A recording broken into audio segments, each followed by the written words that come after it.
Of course, the state of Minnesota and the twin cities of Minneapolis and St. Paul are suing the Trump administration over a surge of federal forces there. The lawsuit argues that federal agencies, including the Department of Homeland Security, have acted unconstitutionally and unlawfully by violating the state's sovereignty and civil rights laws. And joining us now, Minnesota Attorney General Keith Ellison. He's also former congressman for Minnesota's 5th Congressional District, representing the Minneapolis region. And Mr. Attorney General, tell us about the case you're making about this increase number of ICE agents in Minnesota doing more harm than good.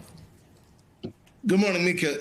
Thanks for asking. So our lawsuit is about not the presence of ICE. It is about the dramatic surge of ICE, which has created all kinds of problems for our state and our metropolitan area, including reductions in school attendance, reductions in people just going to businesses, dramatic increases in verifiably unconstitutional arrest and racial profiling. Of course, in the precious life of Renee Nicole Good. But then a range of things like that. Our police departments are logging millions of dollars, hundreds of thousands of dollars in overtime because of having to deal with the chaotic situation that these federal immigration agents are creating. So, the fact is, this is not about the presence of ICE. We know that ICE is a federal agency that operates across the United States.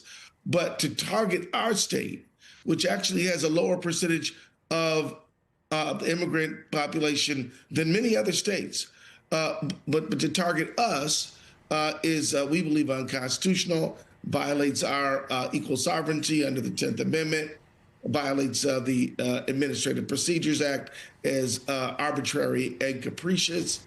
And we believe that it has to stop. Right. Doing us no good. Yeah. Yeah, it certainly looks also like it's very political. I'm curious, is there anything that you can do about the investigation of Renee Good, her shooting, twice at point blank range, twice from a very close position when the officer was in no danger whatsoever. I know the feds have come in, they've swept in, they said they were going to do the investigation, and they have tried to block Minnesota officials out. Is there any way that charges could be brought against that officer, or at least an investigation first, obviously, brought against that officer? And if charges come from that, so be it. Yes. The fact is that there is no absolute immunity that prevents the state from charging that officer if there's probable cause for a charge, which we would need an investigation to find out. But that's how I hear your question. There is no bar, no absolute bar, as the vice president has very inaccurately said. But we do need an investigation. And I will tell you this, Joe, we have information and been told that the Department of Justice Civil Rights Department, which conducts use of force death investigations, has been excluded from this particular operation. So the people who do officer-involved civil rights use of force cases are not involved. And so we're really, and the state has been excluded from access to the file. So many of us are concerned that the federal government is not conducting a use of force death investigation and is stopping everyone else who's able to do it from doing it. This is dramatic and a very serious problem and is unprecedented. And at the end of the day, the only person that I've heard from the federal government saying that there must be an investigation is Tom Homan. I've heard the president, vice president, and Kristi Noem say, he didn't do anything wrong, nothing to see here. Yeah. It's really kind of a problem. Okay, but I need to understand, is that it? Is that it? The state can do nothing? Are there no avenues in which the state can have anything to do with this investigation? Are you looking into that? Is there a way? Is there a lawsuit there? Because you guys are being blocked out. And finally, what about the family of Renee Good? Do they need help defending her name? Have they asked for help? Are there any other avenues for the state to keep its hands on this case of a killing that happened in the state?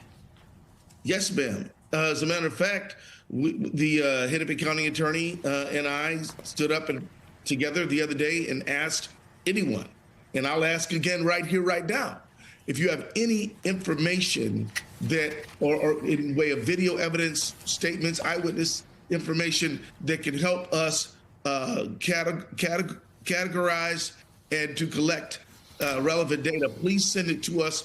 You can send it to the Attorney General's office. You can send it to the Minnesota Bureau of Criminal Apprehension. You can send it to the Hennepin County Attorney's office. We are still trying to collect data. We're not going to withhold it from the feds. We want them to have the information they need, especially if they're actually going to do a quality investigation. But we need to categorize it and keep it and collect it, because I want you to know, yes, there's a lot of things we can do, and we're doing those things. But it is important to keep in mind that there is no statute of limitations on murder. And so this case is not going to be over, even if they try to block a high quality investigation. We're collecting data. We know that there is civil rights representation that the family is obtaining. So there's a lot of things happening. And there's no reason to believe that we're not doing everything we can. But this is unprecedented. We're used to the federal government being a partner. We work with them all the time. And actually, I'm still flabbergasted at this effort to declare the ICE agent innocent and then to block us from the file, but then to selectively release little pieces of tape that they think are going to help them. This is nothing close to the professionalism we're used to. And to call the victim of the shooting a domestic terrorist within hours of that shooting. Mr. Attorney General, I want to pick up what you're talking about there, this lack of cooperation between the federal government and the state officials like yourself. What, for people who are watching this saying, this doesn't smell right, why is the FBI saying, no, we'll handle this, everybody else stay away? Typically, how would this work? You have a federal agent shooting and killing someone, a citizen of your state. What would happen normally from there under regular circumstances? Normally, there'd be cooperation. And, those of you who may remember the George Floyd case, federal and state authorities invested the case and cooperated to get that done. But then many other cases, whether it's the ATF, no matter who it is, we are used to working with our local federal officials. I don't believe this call is coming from Minnesota. I think it's coming from Washington. And we're appealing to them to do the right thing, have an investigation.